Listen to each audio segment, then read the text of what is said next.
Everyone, आप देख रहे हैं नेक्स्ट 9 लाइव और मैं हूं आपके साथ अंकिता मिश्रा। बीते दिनों राखी सावंत को लेकर के एक बुरी खबर सामने आई थी। दरअसल राखी सावंत के खिलाफ कोर्ट ने अब अपना आदेश सुनाया है। राखी सावंत पर आदिल खान दुर्रानी ने कई गंभीर आरोप लगाए थे, जिसके बाद राखी सावंत ने अपनी बेल के लिए जो अर्जी दाखिल की थी उसे कोर्ट ने खारिज कर दिया, यानी कि कभी भी राखी सावंत की गिरफ्तारी हो सकती है।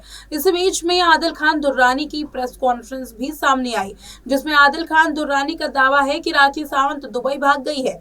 और क्या कुछ राखी सावंत को लेकर के आदिल खान दुर्रानी ने कहा है, क्या खुलासे किए हैं और कैसे राखी सावंत का पर्दाफाश करते हुए आदिल खान दुर्रानी नजर आ रहे हैं, देखिए ये खास प्रेस कॉन्फ्रेंस की वीडियो।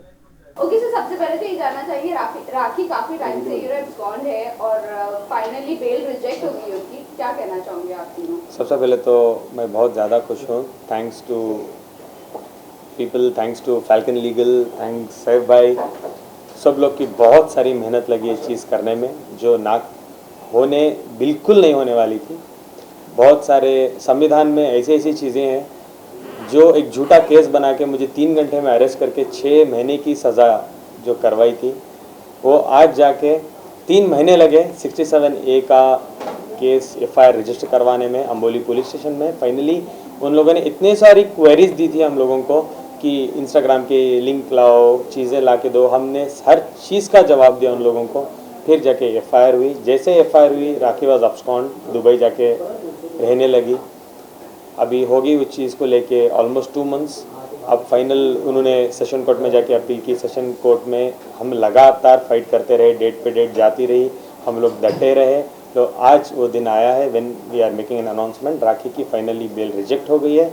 बिकॉज जज का ये कहना है कि वो हैबिचुअल ऑफेंडर है। ऑलरेडी 67A का एक केस शर्लिन चोपड़ा का राखी के ऊपर दर्ज है, उसके बेल पे वो बाहर थी, उसके बावजूद उसने दोबारा ये सेम घिनौनी हरकत की है। सेम 67A न्यूडिटी को दिखाना, जो मैं बार बार कहता था लोगों को कह के कि मैं थक गया था कि वो मैं नहीं हूँ, मैंने वीडियोस नहीं शूट किए थे, ये राखी का पेशा है।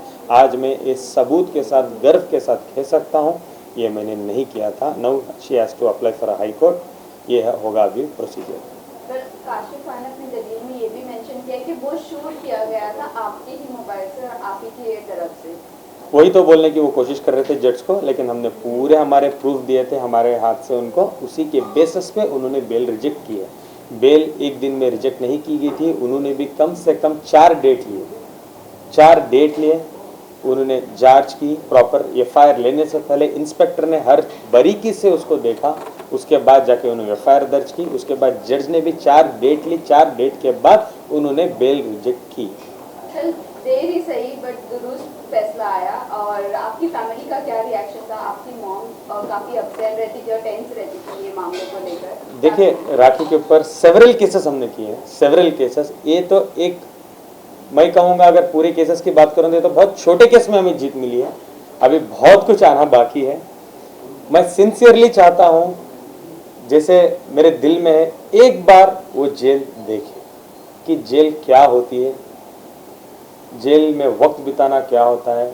अब कुछ भी ना करके जेल जाके जो आप फील करते हो उसको पता होना चाहिए। उसका इतना गिल्ट भी नहीं होगा, एक्चुअली उसने बहुत कुछ किया है। और जो मैंने सफ़र किया है, जो मेरी फैमिली ने सफ़र किया है, हाँ आज मेरी फैमिली थोड़ी रिलैक्स्ड है चीज़ों को लेके कि एटलीस्ट स्टेप बाय स्टेप चीज़ें हो रही है। बट जैसे कि फॉर एन एग्जांपल आज मैं बात कर पा रहा हूँ कि मैं निर्दोष हूँ, मैंने कुछ ऐसे वीडियोस नहीं बनाए थे ताकि जो माहौल बना था, जो लोग मुझे पोर्ट्रे करते थे, जो तरीके से मुझसे बात करते थे, ये सब चीज़ों को ना प्रूव करने में बहुत वक्त जाएगा, टाइम लगेगा, लेकिन हो रही हैं चीज़ें। आई एम सो हैप्पी, मैं बहुत खुश हूँ इन चीज़ों के लेके। बस जेल से अगर बात करूँ तो क्या राखी अगर यहाँ पर आती है कभी तो उन्हें जेल हो जाएगी? हाजी भाई आपसे और सुनील जी आपसे जानना चाहिए। देखिए क्या है ना, जब सेशंस कोर्ट ने उनके बिल रिजेक्ट किया था तो उनको 11 तारीख तक की प्रोटेक्शन दी थी, जो कि कल थी। तो जो टेक्निकली और लीगली देखा जाए तो आज से उनको प्रोटेक्शन नहीं है। तो मुंबई पुलिस चाहे तो उनको अरेस्ट कर सकती है, आज ही अरेस्ट कर सकती है, यहाँ जब भी जहाँ भी देखिए उनको अरेस्ट कर सकती है। तो जो जैसा आपका कहना है कि वो अरेस्ट होंगी या नहीं होंगी, तो बेशक आज से उनका प्रोटेक्शन खत्म है। जब तक वो हाई कोर्ट मूव करते हैं, पिटीशन डालते हैं, फिर हाई कोर्ट उनको ऑर्डर देता है कि ठीक है आप इनको इंटरिम दीजिए या नहीं दीजिए, तब तक तो राखी फुल तरह से अरेस्ट हो सकती है। आज मैंने हमारे आईओ से बात की बहुत देर तक। आईओ का कहना ये था, जब मैंने उनको कहा सर वो आती है तो अरेस्ट कर लो, उन्हें बिल्कुल अरेस्ट करेंगे और तुम टेंशन मत लो, जो प्रूफ आप लोगों ने दी है हाई कोर्ट में भी उसको बेल बिल्कुल नहीं मिलेगी, तुम रिलैक्स्ड रहो।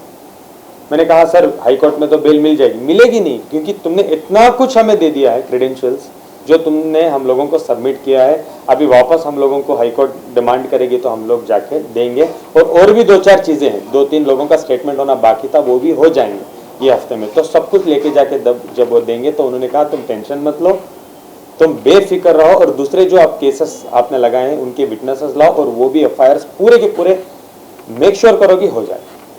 ओके, आप दोनों से ये भी जानना चाहेंगे सैफ सर और सोहेल सर आपसे, अभी फिलहाल के लिए कौन है वो? I'm so sorry I'm interrupting।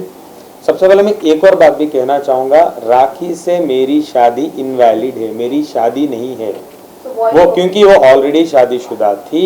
एक संविधान में एक लड़की एक ही बार शादी कर सकती है, वो ऑलरेडी शादीशुदा है प्रॉपर तरीके से रितेश से, और उसके अलावा भी कितने से साथ मुझे नहीं जानना है, मैं सिर्फ रितेश की बात करूँगा। तो मेरी शादी उसके साथ इनवैलिड है, तो मैं राखी का एक्स हस्बैंड बिल्कुल नहीं। हाँ, आप कुछ पूछ रहे थे? सर अभी ये जानना चाहेंगे कि अब कोर्ट ये ऑर्डर दे सकता है कि राखी को यहाँ पर आना जरूरी है या नहीं है, बिकॉज अभी जो प्रोटेक्शन भी कैंसिल हो गया है, बेल भी कैंसिल हो चुकी है, तो क्या अभी ऑर्डर ये मिल सकता है कोर्ट से? देखिए क्या है ना, अभी एज पर कॉन्स्टिट्यूशन जो उनकी राइट है वो हाई कोर्ट मूव करेंगे। अब हाई कोर्ट में जब वो जाएंगे और वो जो अप्लाई करेंगे, जैसे जो उनके सबमिशंस रहेंगे उसके ऊपर हम ज़रूर ये डिमांड करेंगे कि वो 2 महीने से एब्सकॉन्डिंग है, जैसे वो है नहीं यहाँ पे। तो देखिए एंटीसिपेटेड बेल का मतलब क्या होता है, वो जो मांग रहे हैं कोर्ट से एंटीसिपेटेड बेल, कि मुझे आप जेल में मत डालिए, मुझे जो भी आपको मुझसे सबूत चाहिए पुलिस को आके कोऑपरेट करूंगी और मैं सबूत दूंगी। बट वो आ ही नहीं रहे ना। हमारा सबसे बड़ा जो ग्राउंड था रिजेक्शन का वो यही था कि उनको बोलिए आइए और इन्वेस्टिगेशन ज्वाइन करिए। जब वो इन्वेस्टिगेशन ही ज्वाइन नहीं कर रहे हैं तो किस बुनियाद पे वो बेल मांगेंगे? तो जब हम कोर्ट को जरूर ये बोलने वाले कि उनको आप बोलिए सामने आए, पुलिस के सामने आए और अपना जो भी है सब उनके सबूत है जो वो कह रही हैं। क्योंकि देखिए अगर आप देखेंगे ना उनके एप्लीकेशन में भी कहीं पे वो ये नहीं बोल रही है कि शूट नहीं हुआ है, ये नहीं किया, वो क्या बोल रहे हैं इन्होंने शूट किया है और मैंने जो भी किया है। लेकिन एक चीज समझिए, जो सेक्शन 67A होता है उसका मतलब शूट ही सिर्फ नहीं होता है। अगर शूट किसी ने भी किया, जो इसमें जिसने भी उन्होंने किया है, शूट किसने भी किया हो क्या भी किया, ट्रांसमिट नहीं कर सकते हो आप, ठीक है? आप वो वीडियोस वायरल या ट्रांसमिट नहीं करते, तो क्योंकि जिसने ट्रांसमिट किया या वायरल किया उसके ऊपर 67A लगता है। और यही हमारा आर्गुमेंट था पूरे कोर्ट में, और कोर्ट ने इसी को एक्सेप्ट किया है जो ऑर्डर में भी आया है कि उसने ट्रांसमिट किया है, transmitting of an obscene material जो उन्होंने किया है। इसलिए कोर्ट ने उनका एक और जो ग्राउंड में बेल रिजेक्ट किया है कि उन्होंने वो ट्रांसमिट ही किया है। वो कहाँ भी उन्होंने ये नहीं बोला कि मैंने ट्रांसमिट नहीं किया, वो बोले इन्होंने शूट किया तो उनको भी आरोपी बनाओ। अरे ये लॉ है ही नहीं, आप समझे? लॉ ये है कि आप ट्रांसमिट नहीं कर सकते, आपके प्राइवेट वीडियोस है, आप प्राइवेट रखो ना, why you have to submit it to all the people. Funny बात तो ये थी, कुछ ही महीने पहले सेम कोर्ट में केस हुआ, 67A, सेम वकील, सेम एडवोकेट, सेम फॉर्म ने 67A किया है, सेम वकील, सेम जज। वो जज काशिफ उनकी वकील की सुनने को तैयार नहीं है। सर मैंने नहीं किया तो बोल रहे वो पुराना वाला सुनने को तैयार नहीं है। वो बेचारा तो बोले जा रहा है, वो सुनने को तैयार नहीं है। कि आप सिर्फ आप इमेजिन करके देखो, एक केस ऑलरेडी है 2-4 महीने पहले, दोबारा same case, same section, same चीजें। तो सोहेल भाई का तो ज्यादा आर्ग्यूमेंट करने जरूरत ही नहीं पड़ी, बहुत शॉर्ट एंड स्वीट आर्ग्यूमेंट था उनका। तो बहुत लंबा आर्ग्यूमेंट था कि कन्विंस करने पे लगे थे ये वो। सोहेल भाई ने बहुत शॉर्ट एंड स्वीट आर्ग्यूमेंट किया and he was very convinced from me. Sir से ये भी जानना चाहेंगे कि बीच में ये न्यूज आ रही थी कि बेल कैंसिल हो गई है और राखी यहाँ पर आ सकती है, आई विल स्टार्ट दिस। सबसे पहले टाइम्स ऑफ इंडिया चैनल को मैं निवेदन करना चाहता हूँ, आप प्लीज गलत अफवाहें प्लीज पब्लिश ना करें, या प्लीज उसको मत सोर्सेस के हिसाब से प्लीज मत कीजिए। प्लीज काशिफ सर जो बोलते हैं उसको लेके आप कुछ भी प्रिंट मत कर देना प्लीज। इसका जवाब ये बेटर दे पाएंगे। इसी कैसा है कि हमें तो पता भी नहीं था कि ऐसा कोई केस हुआ है, क्योंकि हमें कोई नोटिस रिसीव नहीं हुआ था, हमारे कोई समन्स भी नहीं आया था। अचानक हमने देखा कि बेल रिजेक्ट हो गई, अब आदिल खान दुरानी अरेस्ट हो जाएगा। अरेस्ट होना बहुत दूर की बात है, बेल रिजेक्ट होना बहुत दूर की बात है। पहले समन आएगा, समन के लिए हम अपीयर करेंगे, हमारे तरफ से उसका क्लेरिफिकेशन जाएगा, हमारे एडवोकेट उस पर आर्ग्यूमेंट करेंगे, उसके बाद में डिसाइड होगा। तो एक पब्लिसिटी गिमिक के लिए या एक कोर्ट के ऑर्डर को रिजेक्ट कराने के लिए ये कहीं ना कहीं चाल खेली गई थी कि एक रॉन्ग अफवाह फैला दो, ताकि जज जब सुबह उठ के पढ़े तो जज को लगे यार ऑलरेडी इसकी बेल रिजेक्ट है, तो इस केस को मैं आगे चला के क्या मतलब है। मतलब जज साहब बहुत इंटेलिजेंट है, उन्होंने भी पता किया होगा कि ऐसा कोई केस अभी तक चालू ही नहीं हुआ है। हाँ, उन्होंने अप्लाई किया, तो अप्लाई करने का अधिकार सबका है। अगर आपने डाल दिया कि बेल रिजेक्ट हो जाए, किस चीज़ पे रिजेक्ट हो जाए, ऐसा कौन सा क्राइम किया आदिल ने जिसके ऊपर उसकी बेल रिजेक्ट हो जाए। तो बिल्कुल भी नहीं, ये एक रॉन्ग इन्फॉर्मेशन है। उल्टा तो मुझे गालियाँ लिखती है, उल्टा मुझे बोलती है, मुझे सुनाती है चीज़ें। ऐसी कोई बेल रिजेक्ट नहीं हुई है, हमारे पास कोई समन कोर्ट की तरफ से नहीं आया है। जब भी आएगा हम उसका पूरी तरह से जवाब देंगे और इसको काफ़ी साल निकल जाएंगे, क्योंकि आदिल दुरानी ने ऐसा कोई भी क्राइम नहीं किया है जिसकी वजह से उनकी बेल रिजेक्ट की जाए। सर, अब्यूज़िव वर्ड से ये जानना चाहूंगी कि आपसे वो पहले भी कांटेक्ट में थी जब आप लोगों का केस शुरू हुआ था, क्या अभी भी ये बेल रिजेक्ट के बाद आपको कुछ मैसेज आए या नहीं आए? तकरीबन वक्त था 5-5:30 बजे, जब मुझे पता चला कि बेल का ऑर्डर आ गया है, इट इज़ बिन रिजेक्टेड। 7 बजे मुझे 4 वॉइस नोट आए, जो 4 वॉइस नोट सुन के मैं सबसे पहले डिस्टर्ब हो गया। 10-15 मिनट के लिए मैंने साहिब भाई को भेजा। साहिब भाई ने बोला बिल्कुल मत रहे, इतने अब्यूजिव वर्ड्स में उसने बोला।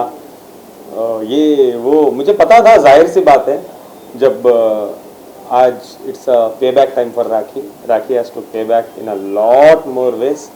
अभी तो मेरी चीज़ें स्टार्ट प्रॉपर तरीके से एक ही हुई है, और 3 more things are yet to come. Mysore thing is yet to come, Coorg thing is yet to come, Mumbai one more thing is yet to come, which is in pipeline. अब तब में वो चीज़ें आने वाली है। I don't know how she have to react, but she has done a lot of things, she has to face it now, और she can not play with any innocent. किसी की फैमिली के साथ वो खिलवाड़ नहीं कर सकती। सोसाइटी में हर एक इंसान की इमेज होती है, और एक इंसानियत के नाते वो किसी के साथ गलत नहीं कर सकती। गलत इंसान को सज़ा बिल्कुल मिलनी चाहिए। You can not use the संविधान आपके तरीके से। औरत हो तो आपको कोई संविधान को आपके तरीके से खिलवाड़ आप नहीं कर सकते संविधान में। हमने स्टार्टिंग से यही बोला है कि हमको मीडिया ट्रायल कभी नहीं चाहिए, हमें लीगल ट्रायल चाहिए। लीगली अगर आदिल रॉन्ग है तो आदिल को सज़ा मिलना चाहिए, लीगली जो भी रॉन्ग है। इसलिए हमने जब 67A का भी हुआ, हमने 3 महीने तक मैं और सोहेल भाई 3 महीने तक कंटिन्यूस फॉलोअप करे, पुलिस को सारे सबूत दिए, सारे जो फॉरेंसिक की रिपोर्ट चाहिए थी वो सारी दिए। उसके बाद में रिपोर्ट किया गया FIR, तो उन्होंने बहुत प्रेशर डालने की कोशिश किया कि ये FIR नहीं हो, पर पुलिस ने बहुत कोऑपरेट किया। कोर्ट के अंदर भी उन्होंने बहुत कोर्ट को मिसगाइड करने की कोशिश करी, पर सोहेल जी का जो आर्ग्यूमेंट था, वो आर्ग्यूमेंट पे we just want to talk on points को लेकर। तो आने वाले वक्त में हमें ऐसा लगता है कि जितने भी एलिगेशन जो डाले गए हैं आदिल के ऊपर भी, उसको भी हम प्रूव करेंगे कि वो किस हिसाब से डाले गए थे। और आने वाले वक्त में आगे के जितने भी FIRs है, हम थैंक यू बोलना चाहते हैं मीडिया को कि आप लोगों ने हमेशा सपोर्ट किया। उस चीज़ को भी हम सामने लेकर आएंगे, और कोशिश ये करेंगे कि उस चीज़ में भी आदिल को ही जीत मिले, और जो सच्चाई है उसको सामने लाया जाए लोगों के सामने मीडिया के जरिए। सर, ऐसा कहा जा रहा है कि हाई कोर्ट में ये बेल उनको मिल सकती है अगर वो हाई कोर्ट में अप्लाई करेगी, because she is a women, और वो मिल सकता है। इस पर आप क्या कहना चाहेंगे? देखिए, वो बेल मिल सकता है या नहीं मिल सकता है वो तो जज के ऊपर है, बट हमारी तरफ से जो एविडेंस है, हमारी तरफ से जैसा अभी इन्होंने कहा, हमने हर एक चीज़ को जो है पूरी तरह से कोर्ट के सामने पेश किया है, और वो कोर्ट के ऑर्डर में भी है। कोर्ट ने पूरी चीज़ों को ऑर्डर में रिकॉर्ड किया है कि हमने क्या किया है। तो जब हाई कोर्ट भी जो होता है वो देखेगा चीज़ें। और जो सबसे बड़ी बात है कि इट्स अ हैबिचुअल ऑफेंडर, जो कोर्ट देखता है हमेशा, कोर्ट हमेशा आपको बेल देने से पहले पूछता है कि आपने ऐसा, ये पहली बार हुआ है तो ठीक है, लेकिन जब आप दूसरी बार तीसरी बार करते हो तो कोर्ट भी बहुत स्ट्रिक्ट आता है आपके ऊपर। वो ऐसा नहीं है कि आप गए हाई कोर्ट और कोर्ट ने आपको ऑर्डर दे दिया। It will be a matter of arguments, and we will see कि जितना बेस्ट होगा we will give a best shot in the high court also. जिस जहाँ से ये वीडियो अपलोड हुए फॉर एग्जांपल, तो वो तो मुंबई पुलिस के पास है ही नहीं है। ऐसी भी जानकारी आ रही है कि जो वीडियो अपलोड किए होंगे, क्योंकि राखी दुबई में है, जैसे कि फोन्स, लैपटॉप, वो तो उनके कस्टडी में नहीं है, तो कैसे प्रूफ होगा? तो यही तो चाहिए, जब राखी को अरेस्ट करेंगे तभी तो सब चीज़ आएगा। जब वो राखी अरेस्ट होगी, जब लैपटॉप उनका रिकवर होगा या जैसे होगा, तब तो ये सब पता चलेगा कि किस लैपटॉप से हुआ था। देखिए, कस्टडी क्यों चाहिए होती है, क्योंकि अगर आपसे कोई पूछेगा या किसी से पूछेगा तो आप सही से तो बताएंगे नहीं। जब आप पुलिस कस्टडी में होंगे और जब आपको पुलिस पूछेगी तब आप हर चीज दोगे ना, उनको मोबाइल भी दोगे, लैपटॉप भी दोगे और जो चीज था पुराना भी सब चीज दोगे। तो that is why police custody is very important.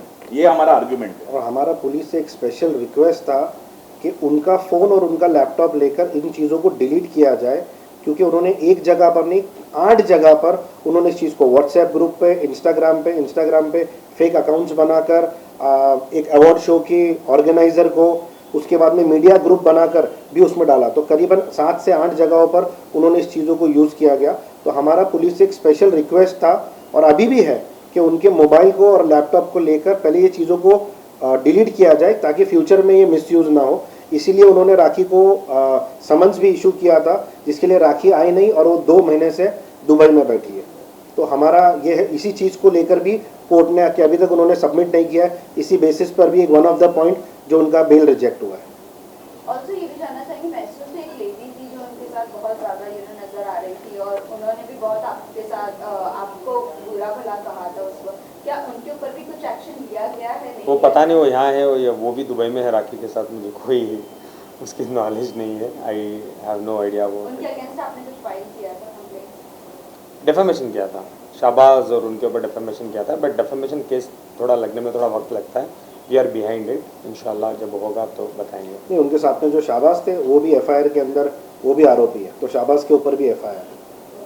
उसके अलावा भी हमने किया है शाहबाज के ऊपर, तो उसको आने में थोड़ा टाइम लगेगा, इसमें तो है।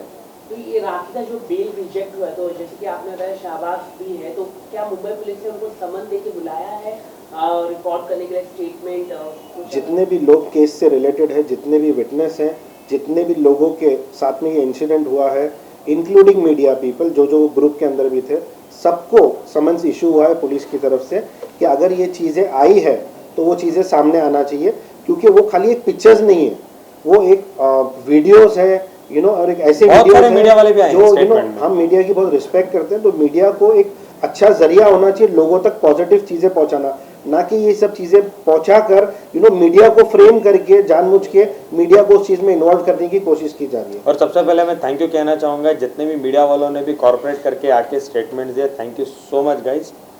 आप लोग आए, कॉर्पोरेट किए और सबका स्टेटमेंट हुआ, जितने भी मीडिया वाले थे सबका स्टेटमेंट हो गया।